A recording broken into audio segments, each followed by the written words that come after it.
এই দাবিটা প্রথম কথা নতুন নয়, এই দাবিটা অনেক আগে থেকেই আছে। গীতা পবিত্র গ্রন্থ, আমাদের সকলের পরম প্রিয়, পরম শ্রদ্ধা এবং সম্মানের শ্রীকৃষ্ণের বার্তা। তো এখন সেই গীতা তো আমাদের ঘরে ঘরে এমনিতেই আছে। এখন গীতা নিয়ে যারা রাজনীতি করতে যায় বা পলিটিক্যাল ইভেন্ট বানাতে যায়, সেটা নন পলিটিক্যাল প্যাকেজেই হোক, কেন করছে, কে করছে, কারা পেছনে, তো সবাই জানেন। সেটা গীতার পক্ষে অসম্মানজনক, এটা কোনো কাজের কথা নয়। তাছাড়া এই গীতার অনুষ্ঠান, যেটা 3780 জনের কণ্ঠে গীতা পাঠ হয়েছে, তো ব্রিগেড ভাড়া কারোর দরকার ছিল না। ব্রিগেড ভাড়া করে কি হতো, আমাদের শ্রদ্ধানন্দ পার্কে হয়ে যেত। তো এখন এরকম শখ যদি হয় যে কারোর ব্রিগেডে গিয়ে একটা ছুটির মরশুমে বিভিন্ন পরিবার ছোটদের খেলাধুলার পরিবেশটাকে নষ্ট করে তারা রাজনৈতিক একটা ইভেন্ট করবেন, তো করেছেন। কিন্তু এর সঙ্গে কোনো সাধারণ মানুষের কোনো সম্পর্ক নেই। গীতার প্রতি শ্রদ্ধা, গীতার প্রতি সম্মান, গীতাকে আরো মর্যাদা দেওয়ার কথা, এগুলো অতীতেও হয়েছে, এখনো হচ্ছে, আবারও হবে, ভবিষ্যতেও হবে। আর তাছাড়া গীতার এই ইভেন্টটা অর্গানাইজ করতে গিয়ে যেভাবে বিজেপির কেন্দ্রীয় সম্পাদকের মতো গুরুত্বপূর্ণ পদে থাকা অনুপম হাজরা, তিনি বলছেন অনিয়ম হয়েছে, তোলাবাজি হয়েছে, টাকা তোলা হয়েছে। এ তো ভয়ঙ্কর ব্যাপার। মুখে বলা হচ্ছে গীতা, আর গীতার আড়ালে তারা তোলাবাজি করছে, একাংশ কার্ড দেওয়ার নাম করে টাকা তুলছে। কে বলছে? বলছে বিজেপি সর্বভারতীয় সম্পাদক, not a matter of joke. BJP সর্বভারতীয় সম্পাদক বলছেন যে এই গীতা পড়ার যে একটা ইভেন্ট, এটাকে কেন্দ্র করে আর্থিক অনিয়ম চলছে, দলবাজি চলছে, নানা ধরনের কাণ্ড কারখানা চলছে। ফলে গীতা আমাদের কাছে প্রিয়, গীতা আমাদের কাছে শ্রদ্ধার, গীতাকে আমরা সম্মান করি, প্রত্যেকটা পরিবার সম্মান করি। তো ফলে এটা এই লোক দেখানো যে এই 3750 জনের যে নাটক আজকে হয়েছে, তার সঙ্গে গীতার প্রতি সম্মানের কোনো সম্পর্ক নেই। আর লোক হবে না বলেই প্রধানমন্ত্রী নিজেও আসবেন বলে আসেননি, তখনই বোঝা গেছিল কি হতে চলেছে। বাকিটা অনুপম হাজরা বলতে পারবে। সেটা হচ্ছে যে একদিকে বিজেপির নেতৃত্ব তারা বলছেন যে এটা রাজনৈতিক মঞ্চ নয়, কিন্তু দেখা যাচ্ছে গতকাল থেকে আজকে সেখানে শুভেন্দু অধিকারী, লকেট চট্টোপাধ্যায়, দিলীপ ঘোষ তারা রয়েছে। শুভেন্দু অধিকারী ওখানে রাজ্যের মুখ্যমন্ত্রীকেও আক্রমণ করেছেন এবং তিনি বলছেন তোষণের রাজনীতি করে ভোট রাজনীতিতে জয়ী হওয়ার চেষ্টা বুঝুন, গীতা পাঠের অনুষ্ঠান, সেখানে গিয়ে বিজেপি নেতারাই প্রমাণ করে দিচ্ছেন যে রুটি কাপড়া আর মাকানের রাজনীতি তারা করতে পাচ্ছেন না। সেই কারণেই কখনো রাম, কখনো গীতা, এসব সামনে রেখে পলিটিক্যাল ইভেন্ট করতে হচ্ছে। অমিত শাহ এসে দেখে গেছিলেন ধর্মতলা ফ্লপ, এবার ব্রিগেড ভরবে না খবর পেয়েই নরেন্দ্র মোদী আসেননি। আমি আবারও বলছি, 3750 খরচা, তার মধ্যে আবার অনুপম হাজরা বলছেন অনিয়ম। তো এই বিজেপি নেতারা বড় বড় কথার আগে অনুপম হাজরা তো এই গীতা পড়ার আড়ালে তোলাবাজির অভিযোগ এনেছে, সেগুলো আগে আগে ঠিক করে উত্তর দিন নিজের দলের মধ্যে। ভোটের আগে এটাকে কিভাবে ভাবতে হবে? হিন্দু ভোটটা একটা যাদের একটু অ্যাড করে দিচ্ছি, সেটা হচ্ছে সনাতনীদের অধিকার প্রতিষ্ঠা হবে, এটাও দাবি করেছেন যে শুভেন্দু অধিকারী ওই জায়গাতে। শুভেন্দু অধিকারী, যিনি 20 সালের নভেম্বর মাস পর্যন্ত বিজেপির বিরোধী ছিলেন, তৃণমূলের দয়ায় তিনি এবং তার পরিবার নানা পদে ছিলেন, সিবিআই এর এফআইআর নেমড, নিজের গ্রেফতারি এড়াতে দলবদল করেছেন, তার মুখে এই সনাতনী সনাতনী সনাতনী, মুখে সনাতনী বলা আর দুহাত তুলে ধেই ধেই করে নৃত্য করা, ওতে প্রকৃত সনাতন ধর্ম, তার মূল স্পিরিটটা বোঝা যায় না। তার সঙ্গে একটা সংস্কৃতি, ঐতিহ্য, আধ্যাত্মিকতা, দর্শন, এগুলোর একটা সম্পর্ক আছে, যেগুলোর সঙ্গে এই কুকথা, কুকীর্তির নায়ক শুভেন্দু অধিকারীর কোনো সম্পর্ক নেই। বিজেপি ফেল করছে, ফ্লপ করছে, এখন সেই কারণে এইসব গীতা টিতা দিয়ে রাজনীতি করতে গেছে।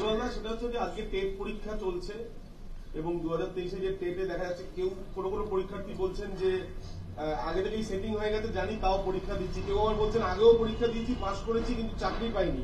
আশা আশঙ্কার এই দুজনের মধ্যে অনেক। দেখুন, জয়েন্ট এন্ট্রান্সটা যেটাও একটা সময় জয়েন্ট এন্ট্রান্সের উদাহরণ দিচ্ছি। জয়েন্ট এন্ট্রান্সে উত্তীর্ণ হওয়া বা লিস্টে নাম থাকা মানেই মেডিকেল কলেজ বা ইঞ্জিনিয়ারিং কলেজ পাওয়া যাবে, তাদের হয়তো শূন্য আসন হচ্ছে 700, আমি কথার কথা বলছি। এখন সেটা বেড়ে, আগে বামফ্রন্ট জমানায় 600-700 সব সিট ছিল, এখন মমতা বন্দ্যোপাধ্যায়ের জমানায় কতটা বেড়েছে, আমি বামফ্রন্ট জমানার কথা বলছি, যে যারা জয়েন্ট পরীক্ষা দিতেন তাদের মেরিট লিস্ট লম্বা হতো, কিন্তু সিট তো 600 না 700।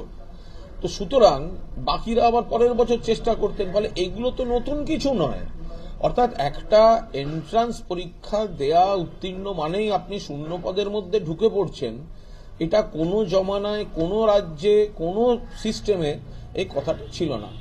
আজকে দেখার মতো বিষয়, প্রশাসন স্বচ্ছতার সঙ্গে সুন্দরভাবে টেট পরীক্ষা গ্রহণ সম্পন্ন করছেন। এই টেট প্রসঙ্গে আজকে আবার শুভেন্দু অধিকারী তোপ দেখেছে এবং বলছে যে কারোর চাকরি হবে না, এটা আদতে ফর্ম বিলি করার নামে হচ্ছে টাকা হাতাচ্ছে সরকার, এবং তার সঙ্গে সঙ্গে বলছে যে তৃণমূলের যারা ঘনিষ্ঠ, যারা পরীক্ষা বসেছে তাদেরকেও মোবাইল ব্যবহারের সুযোগ দেওয়া হচ্ছে এবং অভিযোগ করছে। এসব যেমন আমি গতকাল শুভেন্দু অধিকারীকে বলতে দেখেছি যে এই যে ডিসেম্বর মাস, শীতকাল, ঠান্ডা পড়ছে না, গরম লাগছে, এর জন্য দায়ী তৃণমূল। এখন ওর মাথাটা পুরো দস্তুর গেছে। যে শুভেন্দু অধিকারী 20 সাল অবধি এই সরকারের সঙ্গে ছিল, আরো দাও করে আরো ক্ষমতা, আরো মন্ত্রিত্ব, গোটা পরিবার নিয়েছে, তো এখন নিজের গ্রেফতারি এড়াতে সিবিআই এর এফআইআর নেমড তোলাবাদ শুভেন্দু অধিকারী বিজেপিতে গিয়েছে।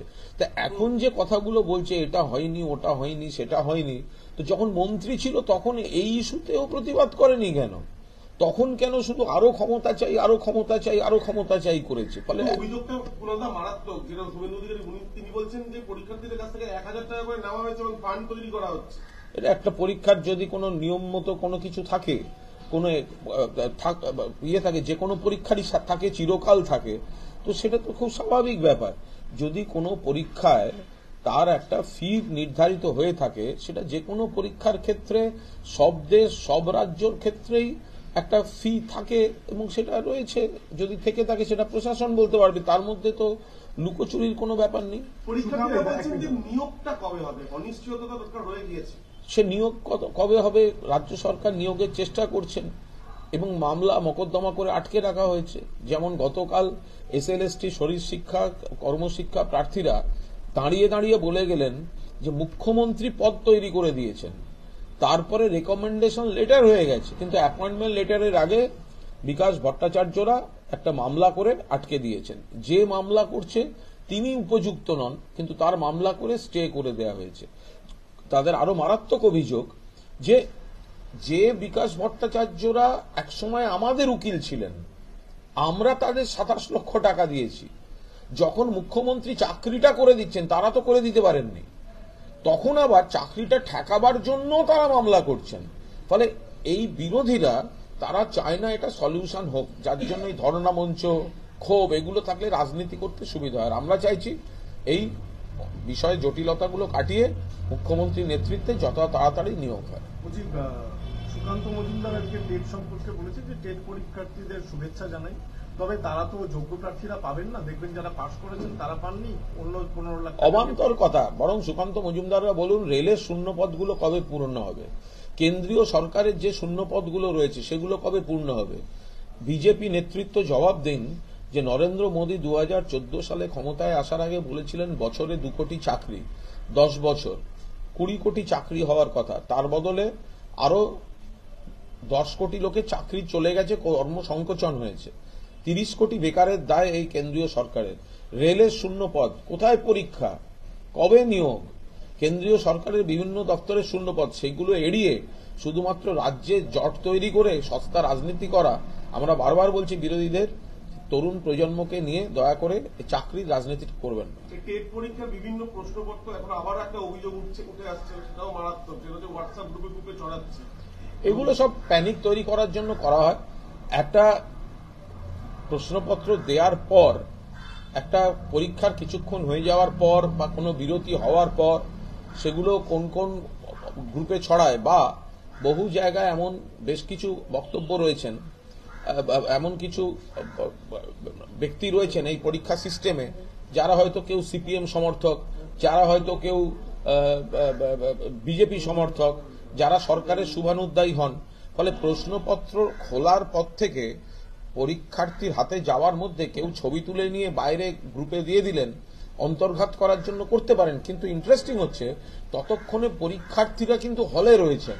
ফলে যারা এই হোয়াটসঅ্যাপ গ্রুপে বা এইসব করে একটা চাঞ্চল্যকর, বিস্ফোরক, ভয়ঙ্কর যেসব কথাগুলো, বিশেষণগুলো আদায়ের চেষ্টা করছেন, তার সঙ্গে পরীক্ষার্থীদের কোনো সম্পর্ক নেই।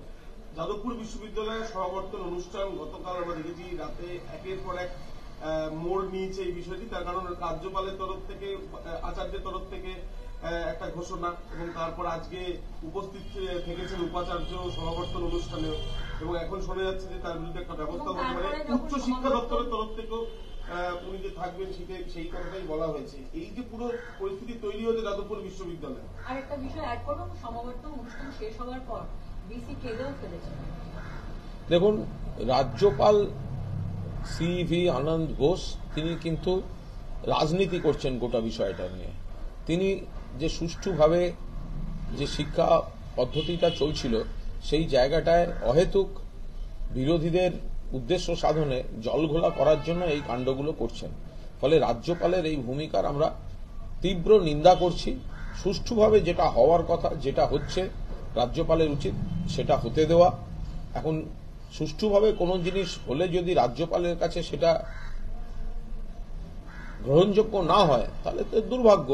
তাহলে রাজ্যপাল তিনি নিরপেক্ষ এবং সাংবিধানিক যে পদে রয়েছেন তার প্রতি সুবিচার করছেন না। রাজ্যপালকে বলবো যে সানগ্লাসটা পরে তিনি সবসময় থাকেন সেটা খুলে সাদা চোখে নিরপেক্ষভাবে পরিস্থিতি দেখতে। ওই চশমা পরে থাকলে কিন্তু আসল জিনিস দেখা যাবে। বলছি, রাজ্যপাল সংঘাতে উপাচার্যহীন যাদবপুর, সোমবার থেকে আরো 10টি বিশ্ববিদ্যালয় উপাচার্যহীন হয়ে পড়ছে।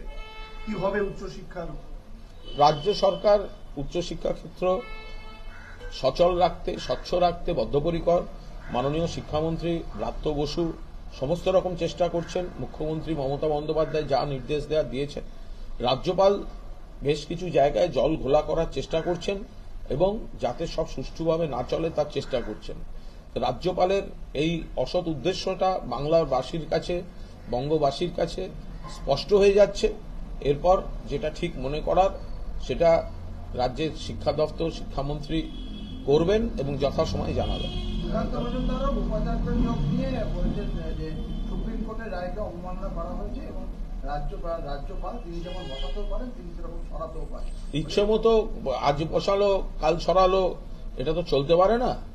নিজেদের লোক বসাবো, তারপর যখন ইচ্ছা হবে সরাবো, এই কাজগুলো চলতে পারে না। সুপ্রিম কোর্টের রায় খুব স্পষ্টভাবে বলা আছে এবং তাতে রাজ্যপালের স্বেচ্ছাচারিতায় কোথাও সবুজ সংকেত দেয়া নেই। রাজ্যপাল যে স্বেচ্ছাচারিতা করছেন এবং যে অনধিকারভাবে গন্ডগোল করছেন, সুপ্রিম কোর্টের নির্দেশ পড়লেই বোঝা যায় যে রাজ্যপালকে কোথাও ফ্রি হ্যান্ড দেয়া নেই।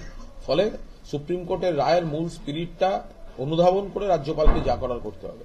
একটা পলিটিক্যাল প্রশ্ন, যে প্রদেশ কংগ্রেসের দায়িত্ব বাড়ল দীপা দাস মুন্সি, তিনি আবারও সক্রিয় হচ্ছেন, এই বিষয়টিকে নিয়ে কিছু বলতে চাই? তো অন্য কোন রাজ্যটার যেতে, অন্য কোন রাজ্যে হয়েছে? বাংলার পরিপ্রেক্ষিতে এটার কোনো, আরে যদি কেউ, ওটা অন্য দল কংগ্রেস, তার কোন নেতা বা নেত্রী যদি কেরলের দায়িত্ব পেয়ে থাকেন বা ওই পন্ডিচেরির দায়িত্ব পেয়ে থাকেন, সেই নিয়ে আমরা কি কথা বলবো? তো এরকম তো হতে পারে। অস্ট্রেলিয়ায় কংগ্রেস শাখা খুলছে, সেখানে দায়িত্ব পেয়েছেন। দক্ষিণ আফ্রিকা, নামিবিয়া, ওইসব জায়গায় কংগ্রেস শাখা খুলছে, দায়িত্ব পেয়েছেন, শক্তিশালী হবেন। আচ্ছা, এখানে একটা প্রশ্ন রয়েছে, সেটা হচ্ছে আগে প্রদেশ কংগ্রেসে ওনাকে বিশেষ গুরুত্ব দেওয়া হচ্ছে বাংলার পরিপ্রেক্ষিতে। আরে দায়িত্ব তো পেয়েছেন ভিন রাজ্যে। আচ্ছা, গুরুত্ব পাওয়া মানে কি? রোজ প্রদেশ দপ্তরে বসে চাগাবেন? আমি জানি না গুরুত্ব পাওয়া মানে কি। গুরুত্বের তো একটা সংজ্ঞা থাকবে। তো একটা অন্য দল, গোটা প্রদেশ কংগ্রেসটাই গুরুত্বহীন, সেখানে কে কি কোথায় গুরুত্ব পাবেন না পাবেন আমি তো শুনলাম আপনি যার কথা বললেন তাকে কেরল আর কোন রাজ্যের দায়িত্ব দেওয়া হয়েছে। বাংলার নেতা বা নেত্রী বা কংগ্রেস অন্য জায়গায় দায়িত্ব দিয়েছে, তো হতে পারে। এবার কংগ্রেসের যদি ইচ্ছা হয় যে মরিশাসে শাখা খুলবে, হনুলুলুতে শাখা খুলবে, সেখানে যদি পশ্চিমবঙ্গের নেতাদের এক এক করে সেসব জায়গায় পাঠিয়ে দেন, তো ভালো গঠনমূলক চিন্তা, আন্তর্জাতিকতাবাদ একটা থাকছে সেখানে। কোনটা কংগ্রেসের প্রসঙ্গে যখন বলছেন আজকে একদিকে যেমন ব্রিগেডে বিজেপির তরফ থেকে হচ্ছে কর্মসূচি রয়েছে, তার পাশাপাশি কংগ্রেস আবার আজকে সংবিধান পাঠ করছে, বামের সোনারপুরে বিমান বসুর নেতৃত্বে আজকে সংবিধান পাঠ হবে, কি বলবেন? এইগুলো তো সব ভাই ভাই, বিজেপি দুই ভাই, সিপিএম আর কংগ্রেস আই, তো তারা নিজেরা মিলেমিশে এক একজন এক একটা পড়ছে। কেন বিমানবাবু তাহলে আবার গীতা পড়লেন না কেন? ইন্টারেস্টিংটা হচ্ছে বিমানবাবু গীতা পড়তে পারবেন না, বিজেপি সংবিধান পড়তে পারবে না, কারণ ওটা মানে না। এদের পার্টগুলো দেখুন, যে এদের কিছু একটা পড়তে হবে, কিন্তু কম্পালশন কি?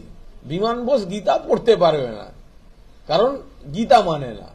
আবার বামে এই বিজেপি ব্রিগেডে সংবিধান পড়তে পারবে না, কারণ দেশের সংবিধানটাই ওরা ধুলিয়ে মিশিয়ে দিতে চায়।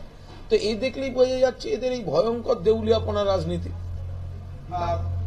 গীতা পাঠ নিয়ে সুকান্ত মজুমদার বলছে তৃণমূল ঠিক করে দেবে নাকি কোনটা ধর্মীয় কোনটা রাজনৈতিক অনুষ্ঠান, সূর্য মেঘের ভিতরে থাকবে, মেঘও চলে যাবে, সূর্য উঠবে। সে এক একটা নেতা সারাদিন ধরে বকবক করে ভুলভাল কথা বলবে। ওনার সম্পর্কে অনুপম হাজরা বলেছে নিজের এলাকায় 20 জন ঘোরে, তার সঙ্গে তার মধ্যে 18 জন নিরাপত্তারক্ষী। ফলে সুকান্ত মজুমদার আগে অনুপম হাজরাকে সামলান, তারপর বড়দের বিষয়ে কথা বলবেন। একটা ট্রেনি সভাপতি নিজের ওয়ার্ড জিততে পারেনি, নিজের যে ওয়ার্ডে থাকে না বাড়িতে, আমি যে ওয়ার্ডে দাঁড়িয়ে কথা বলছি সেই ওয়ার্ডে অ্যাটলিস্ট তৃণমূল কংগ্রেসকে আমরা এখানকার কর্মীরা জিতিয়েছেন। সুকান্ত মজুমদার এমন একজন রাজ্য সভাপতি যিনি যে ওয়ার্ডে থাকেন সেখানে বিজেপি প্রার্থীকে জেতাতে পারেননি, আগে নিজের ওয়ার্ড জেতান তারপর কথা বলবেন।